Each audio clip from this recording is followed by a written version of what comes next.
Hello, ladies and gents. Here I am in my car, Thomas Ruse Bazar, the Poet Warriors, holding the PW up like this.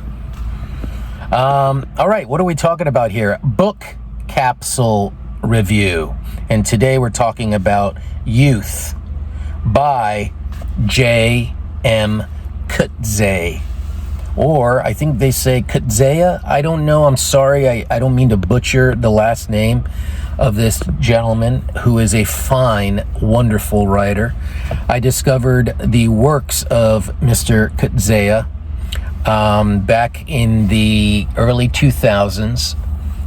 And that was a great time for me in terms of discovering people like Roberto Bolaño, W.G. Sebald, and also J.M. Coetzee, or Coetzee. I should say one or the other. How about Coetzee? Okay. Youth. He wrote a series of autobiographical fiction, with youth being, I think, the middle one. I think he did Boyhood, Youth, and oh shoot, that was me. I did that. Oh my God. There you go. We could keep that for comic relief. Whoa. Did you see me jump? I literally jumped. Anyway, luckily there's no one behind, I'm in a parking lot, but okay. Anyway, what was I saying?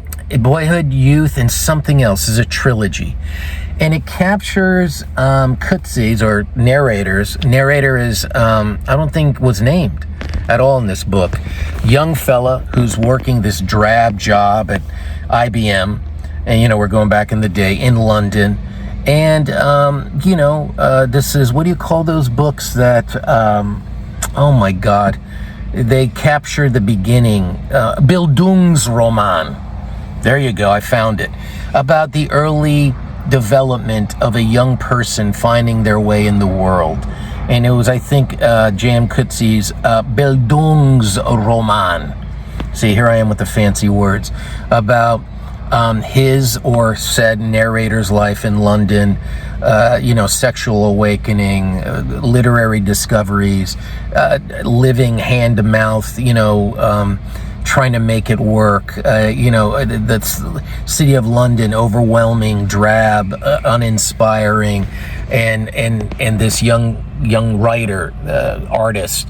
It basically is a portrait of an artist as a young man in London. A modern telling. And Coetzee is a very prolific writer, Nobel Prize winning writer, South African, I believe, and wrote a lot of great books. Big fan. One of the ones that kind of put him on the map is called Disgrace. Another one's called Waiting for the Barbarians. I'm going to do another book capsule review on that one, which is terrific.